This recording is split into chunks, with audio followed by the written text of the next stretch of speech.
Going to have two former Buccaneers on the show in the studio with us. Our friend Martin Gramatic is here. Good morning. And we're getting Gerald McCoy on the phone as well. Is he ready to go, Carmen? Yes, line one. Don't be so enthusiastic about it. Yeah, line one. I'm doing a lot right now. Oh, all right. Oh, God. You do it. Oh, my God. Ladies and gentlemen, welcome to the show for the first time. This is Gerald McCoy. How are you, sir? First and foremost, great morning to everybody. Secondly, y'all better get a little bit more enthusiastic when Gerald is showing up, okay? Because I'm bringing the energy. Yeah. So I don't care what y'all dealing with this morning. Put it to the side for the next 10 to 15 minutes and let's have a great time. You understand me? Gerald McCoy. Ladies and gentlemen, Gerald McCoy is here. Right. Gerald, you are not the only former Buccaneer on the show. Martin Gramatic is in the studio with us as well. Martin! What's up, Gerald? Do you have your espresso this coffee? Huh? No. I just finished a 2-mile run. I got my kids on the bus. I just finished my run. I'm not done. That's the beginning of my workout. But I said, you know what? I have a very energized interview this morning. Let me get my run in so I can be ready to rock out. I love it. Everybody wants an energized guest on the show. Where do you live now? I'm in Dallas. So, hey, let's wake up, okay? It's 8 o'clock here, all right? Yeah. You guys, I got you. And your early time zone, and let's wake up, all right? I'm awake. I'm excited because we got a football game tonight. We got the Tampa Bay Buccaneers taking on the Atlanta Falcons. Oh, yeah. I'm excited, too. I'm going to have to put you to the test, though, and ask you who wins that division game. I don't know what test that is. I don't know if that's that. You remember the Mad Minute? I'm dating myself. We used to have a Mad Minute where you used to have to try and get as many plus or minuses answers right in math as you could. And it was like 2 plus 2, 3 plus 3, 4 plus 4. Then it started getting advanced. Well, this is the first level of test, if this is a test. Clearly, I'm going to pick the Bucs. I don't know why you even think I would think about picking Atlanta. I can be honest about it, though. We haven't had great success on Thursday night versus Atlanta. Devin Hester set a record on us one night in Atlanta. Julio Jones went crazy on us one night in Tampa on Thursday night. Actually, that horrible night where my house got broken into was on a Thursday night versus Atlanta. You're depressed. I'm not a big fan. As a Bug fan, I'm depressed now. I'm not a big fan. I'm not a big fan of us versus Atlanta on Thursday night. But times have changed. That was when Gerald was playing in the Gerald era. This is a new time, new day. We won a championship since then. We haven't missed a playoff since then. So this is a new day, new time.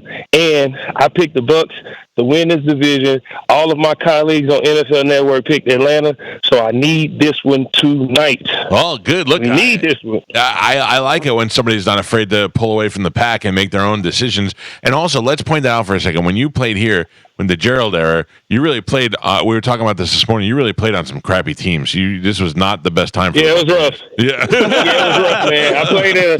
I played in a rough time to be a Buccaneer. And, honestly, I think that a lot of, if you outlasted that time, then you get a lot of love. I think I got a lot of unfair, unnecessary scrutiny because of the time I played in. Yeah. But for me, when people think, there's a few supporters, I'm not going to call them fans because the real Tampa fans know that I'm a Buccaneer for life. I grew up watching Martin. I was kicking with him on Madden and NFL Blitz and all these other games. And Martin, I've been a big fan, and he knows I've been a fan of all those guys since I was a kid. I snuck out.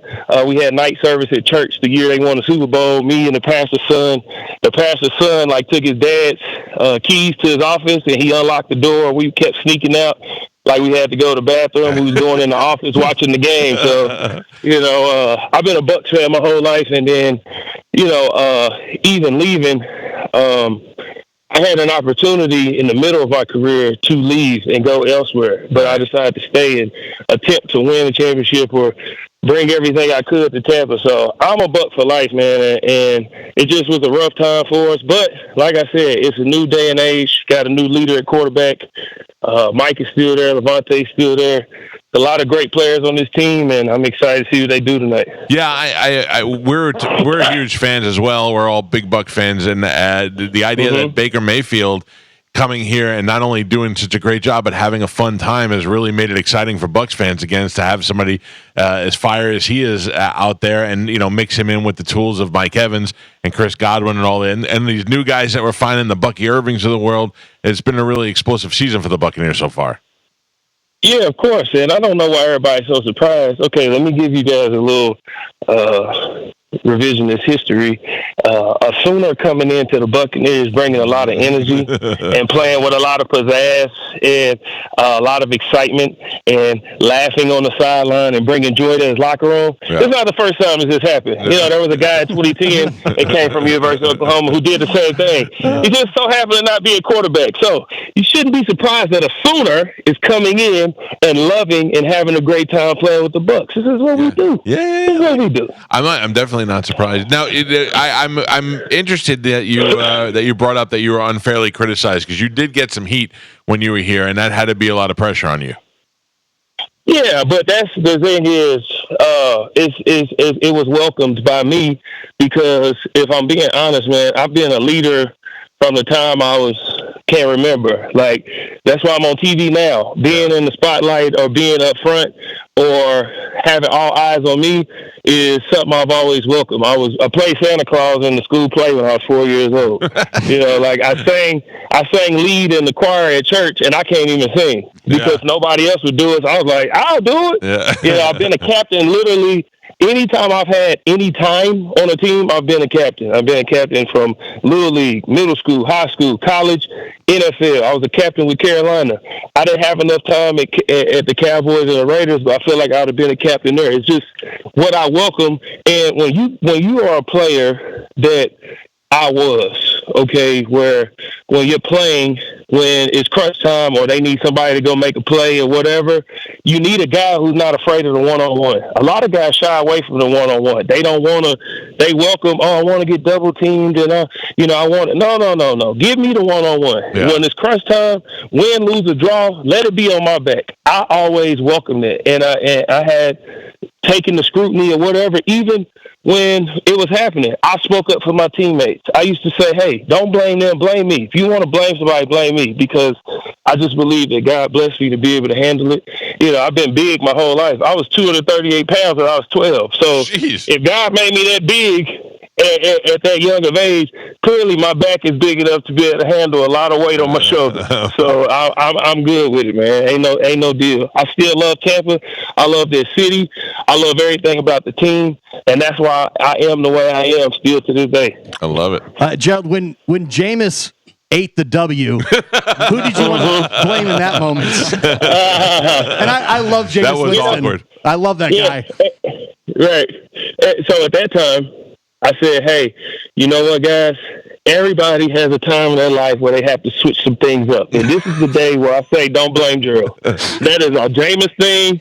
That is a Jameis idea, and I'm going to let Jameis have that. They still show that now, and I'm like, that's the most awkward thing you'll ever see. I believe that was against the Falcons. Oh, was it really? So. No, we were on the road versus the Saints. Saints. We were on the road versus the Saints, yeah. More than once. He's done it before. Yeah. He's had some, trust me. He's had some crazy ones, trust me. Yeah. So what now, I'm curious to see what your day is like. You get up every day and you drop the kids off at school? Yeah, so I got two college students. They're and one is at Toledo, one is at Houston, and then I have a set of twins that are 10 and a 5-year-old. That my 5-year-old is now in school with the twins who are 10, and they rode the bus last year, and last year he couldn't wait to get on the bus and ride this year, so now I get them up, and the bus comes at precisely 6:58, 6:59. If you're late, they're going to keep driving past the stop sign. So I get them on the bus. And then, depending on my day, there's a day during the week, every week, where I clear my schedule, and it's my wife get the whole day from beginning until night. Right. But most of the time, I either work out in the morning, then I start preparing for the week. I got McCoy and Van Noy that we film, me and Kyle Van Noy. Right. We film that, and that's out on Yahoo Sports, so I prepare for that show. You guys go like, subscribe, check in, all of that. McCoy and Van Noy every Tuesday. There you go. There's no better way to watch people talk about football than that people who actually played the game. Yeah. For sure. Yeah. And then I start preparing for game day morning, NFL game day morning. I'm on NFL Network every Sunday morning. So that's really what my week is. And then I coach my son's football team. You know, I'm not the head coach, but, you know, I'm one of those parents that I'm sitting here yelling at my son, do this. And I'm like, Coach, you should try this. And they're like, hey, Gerald, you know, like you did play for a while. You were halfway decent. Can you come help? And I'm like, all right, shoot. Yeah. You know, so I help coach my son's team. And that's pretty much what my week is like, man. I'm at home with my family, or I'm out doing something with the kids, or getting ready for work. I don't do much else. It's just like that new Tom Brady commercial. If you're a football player, it never leaves your life. You're always doing something football related. Oh, definitely. For me, for sure. You know, and everybody's like, Gerald, geez, you should coach. I'm like, nah, I'm good. I coach Little League, and I'm going to coach my son until he get to college, and that's it. You know, my wife was like, even when he get to high school, man, like, you should go coach, get a coaching job at the school he's at. I'm like, oh, listen, wherever my son is at, I'm about to be Deion Sanders. I am about to, wherever he's at, please believe. Yes. We're talking to Gerald McCoy, and Gerald, I got to be honest with you about something. You and I have met. Yeah. You and I have had two interactions over the years. The first one was wonderful. I was at a wrestling event, and my son was little, and I was sitting like the 4th or 5th seat in. You were sitting in the first seat, and you took a picture of my son. And you couldn't have been a nicer guy. Thank you for that. You're very good. Thank you. The next one, I don't know if we're gonna clash on this one. You got very mad at me one time on social media. Okay, what'd you do? Why necessarily did I have to do something? I was at a game, at my season Buccaneers tickets. I was at a game, and there was this drunk, loud woman screaming the whole time and hanging out of the booth and just screaming. And so I took a video of her and I tweeted it out, and I said, just know that we're all wishing you would fall out of the booth to your death. Making a joke, you know. Oh, yeah. But I actually the video I shot actually happened to be after a touchdown, so I picked the wrong.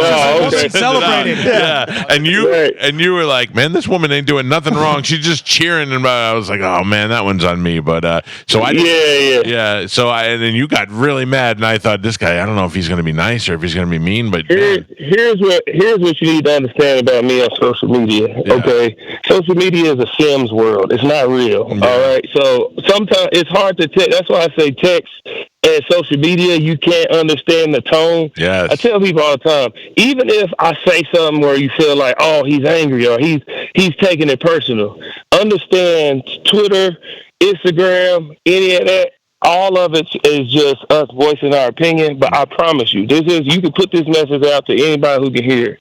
I don't take social media serious at all. Yeah. You know why? Because if there's an interaction like that, if I'm sitting there and that happens, I'm like, hey, you know, like if she was to fall and die, like we feel bad. I would have felt terrible. You know what I'm saying? So it's like I would have said it in that tone. So however it came across, trust me, fans, haters, trolls, whatever. Yeah. Well, I do not take social media personal. It's all fun to me. It's what it's supposed to be. Yeah. That's what I thought. That's what I saw. I said, listen, when Yahoo said, hey, we got some, I said, if we can get Gerald McCoy on the show, I'd like to talk to him and clear that up. So, that's all good, man. That's great. You could see McCoy and what's the other guy's name? McCoy and Van Noy. Hey, wait, hold up, just a second. We're not doing that. This guy, the other guy's name is the second lead sacker in all the NFL right now, sir. Van Noy. See, you're going to make me get mad at you again. You're going to make me get upset at you again. At least you know Kyle Van Noy of the Baltimore Ravens. Yeah. He has 6 sacks on the season, and week 1 versus Kansas City, he broke his orbital ball, so he didn't even get to finish that game. He could be leading the league right now. Wow. Give my guy some love. 3 straight weeks, 2 sacks per game for 3 straight weeks, and I'm excited to see what he do this week. It's gonna be, but McCoy and Van Noy, Yahoo Sports every Tuesday on wherever you find your podcast is YouTube, Spotify, all of that jazz. Good. McCoy and Van Noy. Make sure you check that out on Tuesdays, and then Gerald at the NFL Network early game day on Sunday. And are you come to town at all for these games? You ever bring it into Tampa Bay? No. Yeah, for sure. Anytime I ever get a chance, like free to come to a game, I'm coming to a game. I'm really trying to. They have a meeting where they take like all the donors and stuff, and They travel to the Yeah. Giants game. And so I'm trying to go on that trip, but if I can't get off work or if I can't, I can't get free, then I won't. But I'm for sure always try and come to 2 games per year when I get free. Playoff game for sure. I've been to all of those. I went to the Cowboys game, Brady's last game. I went to Philly last year. I went to, I can't remember what game in season last year. It was a Monday night game. I can't remember, but I went to that game. But I always try and get in town to at least 1 game per year. Good, for sure. Good. Well, tonight you got the Bucs taking on the Falcons, and we and Gerald McCoy have taken the Buccaneers in this game without a doubt. Yeah, for sure, man. It's gonna be a tough one, and it's bittersweet. I love Raheem Morris, man. I'm very, very, very, very indebted to him and Mark Dominic. Yep. The Glazers for sure. Mark Dominic, GM. Raheem Morris, head coach, and the Glazers owners are who changed my dream into a reality when they drafted me in 2010. So I'm forever indebted to them. I love all of them so much. The Glazers, they know how much I love them and their family. Raheem Morris knows how much I love him. Mark Dominic, he knows how much I love him. I've been advocating for Raheem to be a head coach again for years. He finally got it. I hate it had to be Atlanta because I got to root against him. Yep. But what he's doing down there is so great. I'm excited to see Jacquez Smith, my brother. I played with him in Tampa for a couple years. He is now the outside linebackers coach in Atlanta. So this one's bittersweet for me. But I'm a Buck for life. I'm a Buck at heart. Buck's blood runs through my veins. So I'm rooting for Tampa. But I wish Atlanta a lot of love and prosperity when they don't play us. But this division is ours, so go on and hold this L, Atlanta. All right, do you think they're going to put you in the Ring of Honor someday at the stadium? I would love that. I don't know. It just all depends. I've seen people on other teams. I don't know what the criteria is. I just know that you have some for sure in Mike Evans and Levante David, who I believe are Hall of Famers. Sure. But me, on the other hand, I when I look at it, okay, on this team, okay, you got guys who came to the team and won championships. You can't take a championship away from anybody. But people who put the groundwork in and made their mark as a Buccaneer. I was a 3-time All-Pro. I was a 6-time Pro Bowler as a Buccaneer. Yeah. Regardless of how we won. A defensive team. This is what I always tell people when they say, "Oh, well, Gerald, your teams didn't win." I always give them this stat. In 2014, J.J. Watt had 60 tackles. 60 individual tackles. He had 20 and a half sacks. He scored 5 times on offense, and he had an interception, and they missed the playoffs. Yeah. So he did all of that, and they missed. So having a defensive lineman, you can have one that dominates, but that is a lot more that goes into winning games. And I always say, me as an individual, what did I do in my time in Tampa? For the time that I was there, a lot of the eyes that came to Tampa was because of how well I was playing. And then we bring in a Mike Evans. We bring in Levante David. And we have Jameis, who was the first overall pick. So eyes start to come. But through all of that, I had 4 head coaches. I had 13 D-line coaches. I had 5 defensive coordinators. I was still consistent. Yeah. So, and I just look at it like my time in Tampa, I feel like I'm worthy of it, but you never know, man. And regardless of whether I get in or not, my love for Tampa don't change because Tampa changed my life. I live in Dallas right now. I had a condo in Vegas, and I still got a huge house in Tampa, all because the Buccaneers drafted me. So you think I'm ever going to feel bad about whether I get in the Ring of Honor or not? Tampa changed my life. That's why I love the city and team so much. I was thinking about that don't, You played at Tampa and then Carolina and then Dallas and Vegas. You must be really rich. Oh yeah. I invested well. Yeah. I invested well. Good for you. I played well enough to get. I was the last draft of the big contracts before they changed it, and I made it to my second contract, which was pretty big. And then I just, I invested well, so I'm well off. I'll just put it like that. Good for you. I love guys who still have all their money. Good for you, Gerald. I got to tell you, I didn't know. I was hoping that we'd hit it off, and we certainly did. So I'm very glad that you're on the show today, and we're going to check out Gerald McCoy and Van Noy Tuesdays on Yahoo Sports. See, I came around. I'm a quick learner. Yeah, absolutely, man. And I appreciate all the conversations. Just want to, there's a lot of people if you look at like celebrities over the past week, there's a lot of people, great sports actors, just people passing away, man. Yep. So the reason I came on here with a lot of great energy is just to spread some positivity. It's enough to frown about going around the world. It's enough around the world to be sad about. So I like to bring energy and love and joy as much as I can, whenever I can, man. So if I was able to do that for somebody today who's listening, whoever's going to hear this, whatever you're dealing with, whatever you're going through, it's going to be all right, and just find a reason to smile today. Whether it's, you call your parent and talk to them, one of your kids, a family member, somebody open the door for you. You never know, man. Yeah. Just spread love today. Spread love today because life is short. So thank you, sir. Pleasure to talk to you. Have a great day. All right, thanks. Y'all be great. Gerald McCoy, everybody.